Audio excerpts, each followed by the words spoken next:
नमस्कार मित्रांनो, DH mind block म्हणजेच मेमरी बाईट म्हणजे तुमचं पुन्हा एकदा सहर्ष स्वागत आहे. बघा, आपलं प्रॅक्टिकल आहे आणि त्या प्रॅक्टिकलपैकी 8 प्रश्न आहेत आणि 8 प्रश्नांपैकी 3 प्रश्न मी समजून देईल तुम्हाला. आणि पहिला हा स्प्रेडशीटचा, नंतर व्हर्च्युअल बॉक्स, लिनक्स इन्स्टॉलेशनचा आणि नंतर गिटहबचा. ठीक आहे, तर पहिला पाहू आपण स्प्रेडशीट. फर्स्ट ओपन करायचं इथं, नंतर जायचं इथं. याच्यामध्ये गेल्यावर आपण डायरेक्ट ड्राईव्हमध्ये चालतो. ड्राईव्हमध्ये गेल्यानंतर आपल्याला इथं न्यू करायचं. न्यू गेल्यानंतर काय करायचं, आपलं स्प्रेडशीट करायचं आहे ना, मग गुगल शीटमध्ये जायचं. ठीक आहे, दिसलं का तुम्हाला?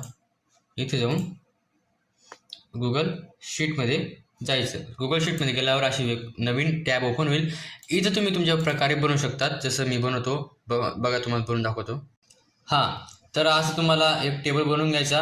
नंतर टेबल हा तुम्ही असं सिलेक्ट करू शकतात आणि सिलेक्ट केल्यानंतर तुम्ही ना याच्यामध्ये टेबल, एक मिनटं, या कन्वर्ट इनटू टेबलच्या ऑप्शन क्लिक करायचं, नेक्स्ट करायचं, डन करायचं. बघा तुम्ही इथे टेबल बघू शकता, टेबल बनून गेला आहे. मग नंतर काय करायचं, इथं फॉर्मॅटवर क्लिक करायचं, नंतर जायचं कंडिशनल फॉर्मॅटिंग.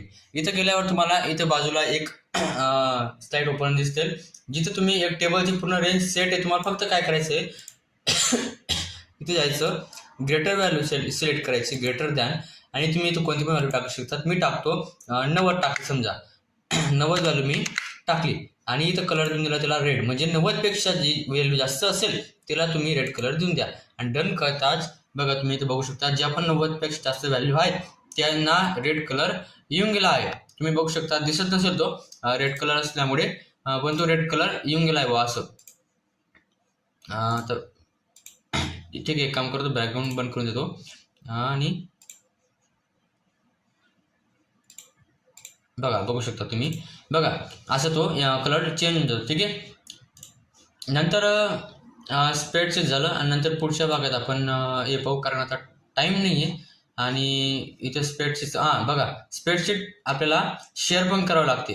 इथं शेअरचं ऑप्शन असतं, इथं वरती शेअरचं ऑप्शन असतं, इथं क्लिक करायचं. क्लिक गेल्यानंतर इथं आपल्या इथं तिचं नाव काय द्यायचं, तुम्हाला ते नाव टाकायचं. समजा मी टाकलं, पहिल्यांचं एक नाव आहे युटिलाइट स्प्रेडशीट. नंतर याला सेव्ह केलं. सेव्ह गेल्यावर इथं तुम्ही ज्याला पाठवायची त्याचा ईमेल आय डी इथं टाकून द्यायचा आणि नंतर याला डन करून द्यायचं. डन गेल्यावर ते सेंड होऊन जाईल. ठीक आहे, इथं आपण थांबू आणि बाकीचं आपण मग हे पुढचं